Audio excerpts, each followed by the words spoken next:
மக்களுக்கான நிர்வாகம் நேர்மையின் பாதையில் என்ற அடிப்படையில் லஞ்ச லாவண்யமற்ற நேர்மையான மற்றும் வெளிப்படையான நிர்வாகத்தை அடித்தட்டு மக்கள் வரை கொண்டு சேர்க்கும் நோக்கில் தமிழக வெற்றிக் கழக அரசு செயல்பட்டு வருகிறது.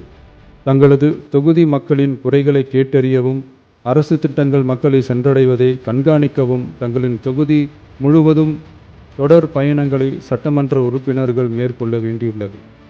பொருளாதார பலம் இல்லாமல் சட்டமன்ற உறுப்பினர்களாக பணியாற்றும் மற்றும் முதலாக சட்டமன்ற உறுப்பினர்களாக தேர்வு செய்யப்பட்ட உறுப்பினர்கள் தங்களது மக்கள் பணியை தோய்வின்றி தொடர்வதற்கும், அவர்கள் தங்களின் தொகுதி பணிகளை திறம்பட மேற்கொள்வதற்கு வசதியாக அனைத்து சட்டமன்ற உறுப்பினர்களுக்கும் அரசு சார்பில் வாகனம் வழங்கப்படும் என்பதை மகிழ்ச்சியோடு தெரிவித்துக் கொள்கிறேன்.